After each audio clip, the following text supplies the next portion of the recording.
All right, good afternoon. I appreciate you coming here today.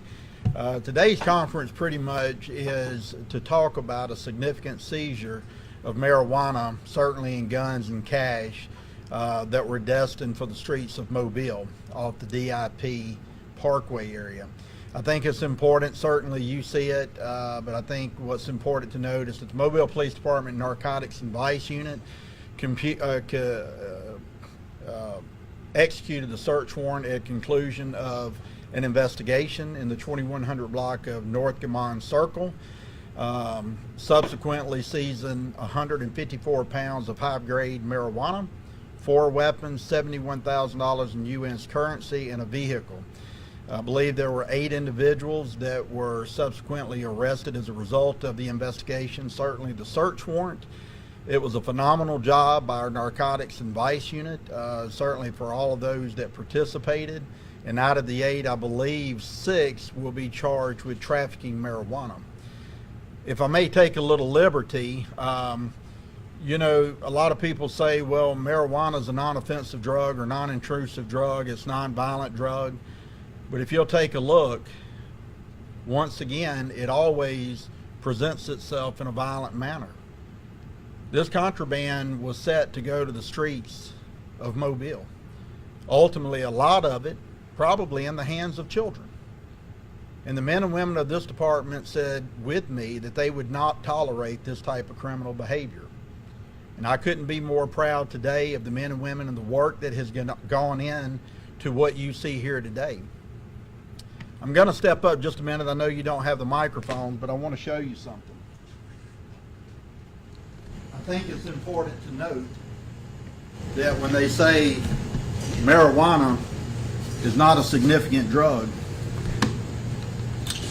this is the type of garbage that comes with it. This is the type of garbage that ends up on our streets that lends itself to the very violence that we see, especially with our youth today. And with that being said, the Mobile Police Department, certainly the Chief of Police, will not tolerate this type of behavior. And where we can, when we can, we are certainly going to continue to make a difference. So with that said, I'll be glad to answer a few questions where I can. Chief, do you know where this came from, the source of it? Yeah, so, you know, there is a bigger investigation, we hope. Certainly it could lend itself to federal charges, but we can tell you at least, as right now, it's suffice to say that it is coming from out of town, probably somewhere from the Midwest. It would be amazing if this was grown here in town without you guys knowing about it. Yeah, well, it's just great police work altogether, and it's a lot of work. This is the combination of certainly of 2 to 3 months of investigating these individuals, certainly knowing when and where the contraband would be, when it would get to Mobile. And it really is, it shows the work that goes in, the day and night surveillances and the type of things that go in to narcotic investigations. Invariably, every time I show up on a violent crime scene, or certainly a crime scene where someone has lost their life, we always find in some form or fashion weed, guns, and money.